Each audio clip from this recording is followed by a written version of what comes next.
Yo, what's up guys, it's XRAYZ and welcome to a new episode of Gaming Nightmares. Now for you guys that don't know, this series is a series that I try to do every single Sunday where we cover some of the creepiest video game creepypastas out there. In the last episode we covered Scream of the End, which was a creepypasta which surrounded Enderman in Minecraft. It's a pretty creepy one, so if you guys want to check out that video, a link to that last episode will be in the description below, as well as an annotation on screen for you guys to check out the entire playlist. Now before I actually jump into this guys, if you guys do enjoy this and you want to see more episodes of Gaming Nightmares, then make sure to slap a like and a favorite on the video. It does get it out there, helps my channel grow a ton. And of course if you guys are new and you enjoy a ton of creepy video game pastas, then make sure to check out my channel. Links in the description below. It's youtube.com/OGXRAYZ and subscribe. But anyways, with that said, let's jump straight into the story. Today we have a really good one, a really good creepypasta, guys. This one kept me reading a lot. Basically, this one is going to be called the Systelien Specter. Now with that said, our story covers our main protagonist, we're just going to name Jeff. Jeff and his best friend Andy are both students at a university and they both have degrees.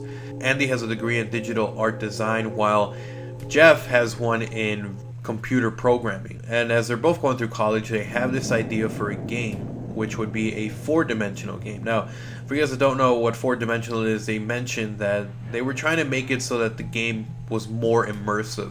So it wasn't just you playing the game or getting cheap jump scares, but they wanted a game that made you feel like you were a part of it or like you were kind of living it. They got their idea actually from theaters in Korea and London, where they would try to make the viewer more immersed in the movie. So for instance, if the set of the movie was set in a forest, they would, kind of release a pine tree scent, or if there was a lot of gust or a lot of wind in the scene in the movie, it would also have like a little breeze that would be going through the crowd.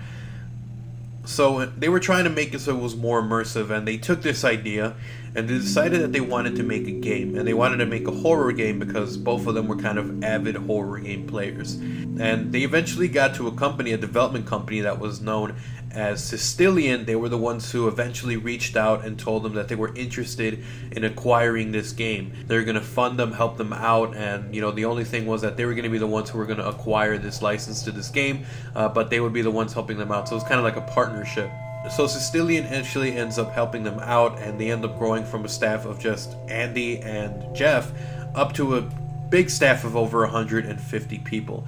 Most of them were actually hardware designers, and the reason that they were hardware designers was because of the fact that they wanted to make a new peripheral. It was something different. So they ended up actually making this custom chair that people would sit on that would have controls, joysticks and controls on both sides in case you were a lefty or a righty, and it would have different sensors that would change temperatures on you, and also it would have different sensors that monitored your heart rate if you were, sweating a lot, if your eyes were dilated, and it had like this virtual reality headset that you would put on. So the whole point of this chair was that it was going to be a, really, really in-depth, just really immersive experience using this chair. And they make this game, which at the end of the day, they decided they were going to make a game where the main protagonist would go into a haunted mansion, would be kind of cornered around by demons and spirits, and the whole point of the game was to set down 6 candles that would allow you to basically exorcise the demons, and you would be okay, and that's the way that the game would end.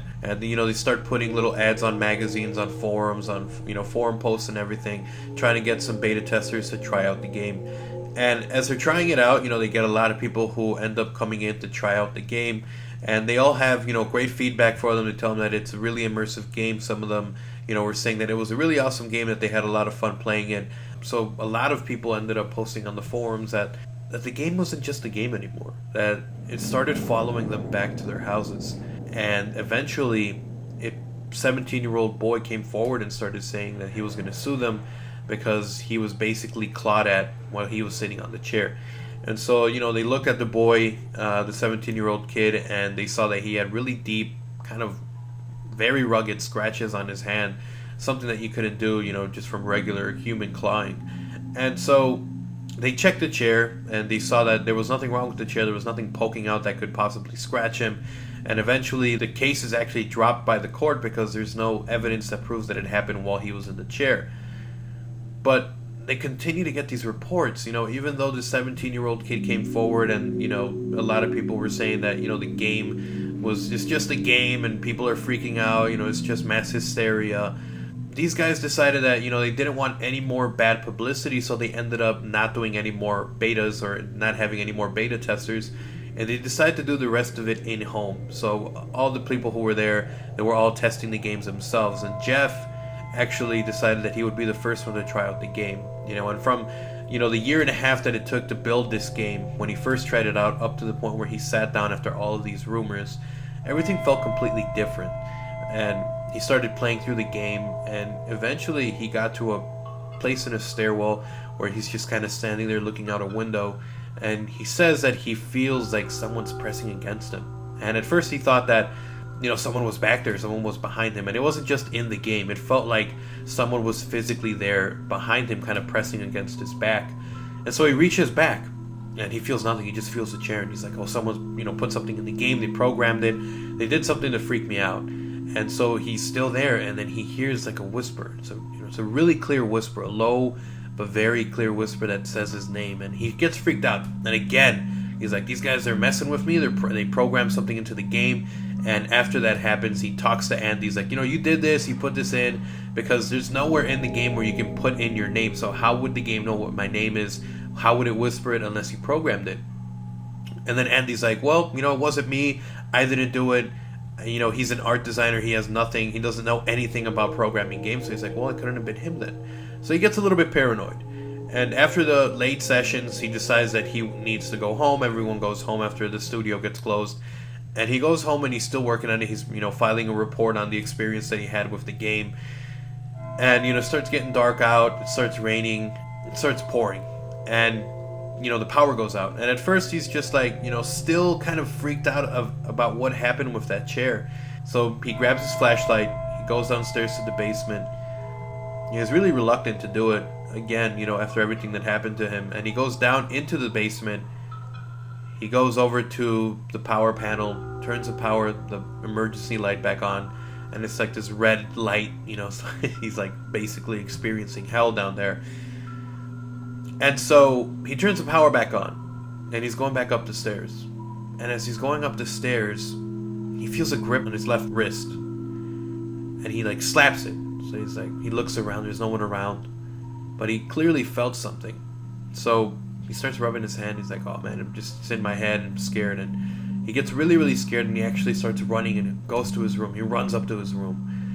And he ends up calling Andy, and he's talking to him, and he's like, this is what happened to me. Something grabbed my arm. I don't know what to do. I don't know if this is real, if it's fake. I don't know if I'm going crazy. And Andy, he's on the other side of the line, and he's like, you're not going crazy. The same thing's happening to me. And Andy explains to him that when he was playing the game, there was a time where he was kind of beta testing it, making sure that, all the designs, there was no glitches, no problems with the game. And he says that while he was playing it, he kind of backed up and ended up burning his leg in the fireplace. And he says that when he got home, he felt like his leg was still hurting. Like his calf was still like on fire, like it felt like it was burnt. And so Jeff looks at his leg, and it's like very heavily bandaged up, but he's got ointment on it, and he shows him that he actually has a first-degree burn on his leg. He himself looks at his wrist, and it's like turning like a bluish kind of color, and it's actually like someone gripped his wrist. And he ends up calling some of the other people, from the studio who also beta tested the game, and a lot of them said the same thing. There was another dude who was in the game, and he was crushed by a falling bookshelf, and he says that while he was getting in his car, the door slammed shut, and his hand was still like on the door, and it actually ended up crushing 3 of his fingers. So they all decide reluctantly, they're like, maybe the only way to escape these demons is to go back and pass the game. Just completely make it to the end, finish off the ritual, exorcise these demons. They all went, there was 5 of them, they went back to the studio. And so Jeff was scared, he didn't want to do it. And Andy was like, you know what, I'll do it, I'll play the game, I'll get to the end.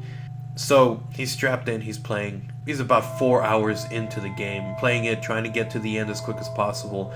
There was no bathroom breaks. He was just trying to get this over with, and everyone else was just watching. They were all scared. They were all very anxious. He gets all the candles. He goes up to the top of the attic where he has to basically, exorcise these demons by doing this ritual. And, a bunch of things start flying at him. a bunch of, books, a bunch of vases, stuff, just old stuff that was never programmed into the game.